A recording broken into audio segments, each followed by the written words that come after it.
हे बघ मी तुझ्यासाठी काय आणलंय. हे काय आहे? अगं असं काय करतेस.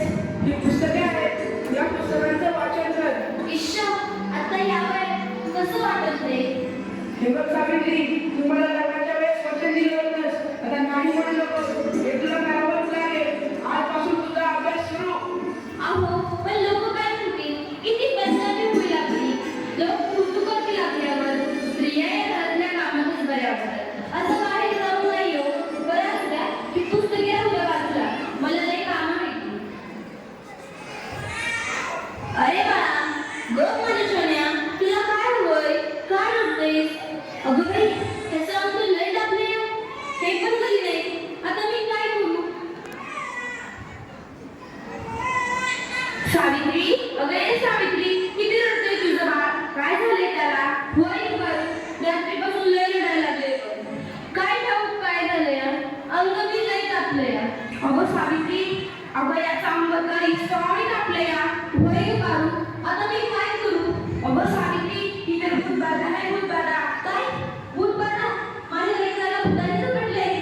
नाही, नाही, असं होऊच शकत नाही. होय सावित्री, असं झालंय. याच्या बातम्या बघ कशा लाल झाल्या. मग आता मी काय करू? हे पण तरी नाही. अगं तुझं पोरगं लय तापलंय. आता रडत बसू नकोस. लय वेळा घालू नकोस. आपल्या गावाबाहेर माहिती बाबा आले. लय जालीम उपाय करतात ते. त्यांच्याकडे घेऊन जा त्याला. वाटलं तर मी येते तुझ्या संग. होय होय, चल लवकर. माझं लेकरू लय तापलंय. बाबा ते बघा एक बाई आपल्या बाळाला घेऊन येत आहे आपल्याकडे. म्हणजे आज आपली कमाई होणार. बाबा, माझ्या बाळाला वाचवा. बाबा, माझ्या बाळाला वाचवा. त्याचा निस्तार सतत आपले. बाबा काहीतरी करा. बाबा काहीतरी करा. तुझ्या बाळाला खूप बाधा झाली आहे. कसली भूतबाधा बाबा? बाई तुझ्या बाळाला विहिरीतल्या भूताने समजलं. काय? विहिरीतल्या भूताने? मग काहीतरी उपाय सुचवा बाबा. मी माझ्या बाळासाठी काय पण करीन. बाई, तू काळजी करू नकोस. बाबांवर विश्वास ठेव. सगळं काही चांगलं होईल. थोडा धीर धर. कसा धीर धरू बाबा, कसा धीर धरू? तुला तुझ्या बाळासाठी बळी द्यावा लागेल. म्हणजे तुला एक बकऱ्याचा नैवेद्य द्यावा लागेल. ठीक आहे बाबा, मी माझ्या बाळासाठी वाटते ते करेन.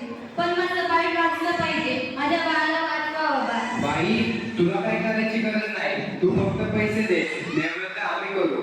ठीक आहे बाबा, मी वाटेल तेवढं पैसे देईन, पण माझं बाळ वाचलं पाहिजे. हे घ्या अंगाला दिवसात 2 वेळेस नामाचा बाळाला. बाबा की जय हो, बाबा की जय हो. भगवान बोले, भगवान बोले.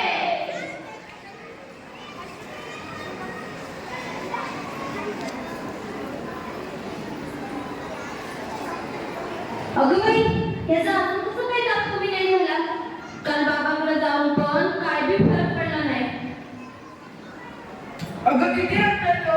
तुला किती वेळा सांगितलंय त्याला दवाखान्यात घेऊन जा म्हणून, पण तू काय माझं ऐकू नकोस. अहो, ऐका ना, चिडू नका. जरा बघा ना हातात घेऊन. याचा ताप काहीच कमी नाही झाला.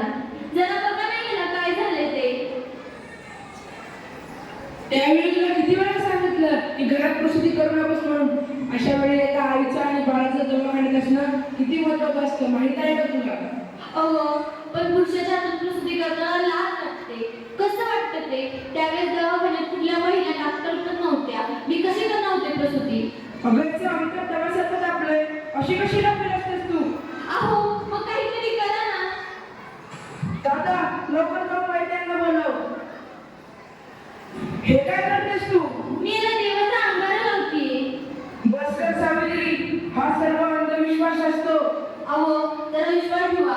हे बघा, याचा ताप कमी होतोय. कपाळ पण अगदी थंड पडले. या बघा ना जरा. उठ ना बाळा, उठ, डोळे उघड. हे बघ तुझी मम्मी